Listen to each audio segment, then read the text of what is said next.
നമസ്കാരം, എല്ലാവർക്കും ദിയാസ് കിച്ചൻ ഒരുമുലയ്ക്ക് സ്വാഗതം. ഇന്ന് ഞാൻ തയ്യാറാക്കാൻ പോകുന്നത് ഒരു പഴയകാല നാടൻ വിഭവമാണ് അരിക്കൊഴുക്കട്ട. വെള്ളത്തിലാണ് വേവിച്ചെടുക്കുന്നത്. ഇത് നമ്മൾ കുട്ടിക്കാലത്ത് ധാരാളം കഴിച്ചിട്ടുള്ള ഒരു വിഭവമാണ്. എങ്ങനെ ഉണ്ടാക്കാമെന്ന് കണ്ടു നോക്കാം. റെസിപ്പി ഇഷ്ടപ്പെട്ടാൽ ഒന്ന് ഷെയറും ലൈക്കും കൂടെ ചെയ്തൊന്ന് സപ്പോർട്ട് ചെയ്തേക്കണേ.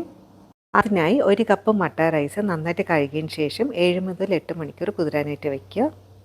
8 മണിക്കൂറിന് ശേഷം അരി നന്നായിട്ട് സോഫ്റ്റായിട്ട് കിട്ടിയിട്ടുണ്ട്. ഇനി ഇതിൻ്റെ വെള്ളം ഒന്ന് ഊറ്റി മാറ്റാം.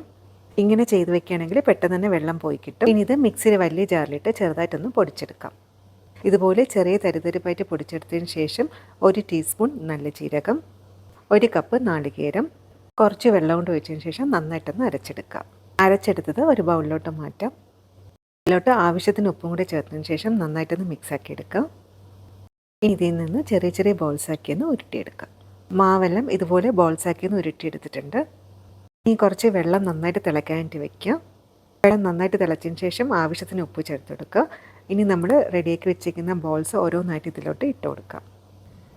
10 മുതൽ 15 മിനിറ്റ് ഒന്ന് വേവിച്ചെടുക്കുക. ഈ ഒരു വീഡിയോ കാണുമ്പോൾ നിങ്ങൾ കുട്ടിക്കാലത്ത് കഴിച്ചിട്ടുള്ള ഓർമ്മകളുണ്ടെങ്കിൽ ഒന്ന് കമൻറ്റ് ചെയ്യണേ. അങ്ങനെ വെള്ളത്തിൽ വേവിച്ച കൊഴുക്കട്ട റെഡി ആയിട്ടുണ്ട്. ഇതിൻ്റെ വെള്ളം കുടിക്കാൻ നല്ല സ്വാദാണ്. ഇതൊരു പഴയകാല നാടൻ പലഹാരമാണ്. റെസിപ്പി ഇഷ്ടപ്പെട്ടാൽ പേജ് ഫോളോ ചെയ്തുകൊണ്ട് സപ്പോർട്ട് ചെയ്യണേ. താങ്ക്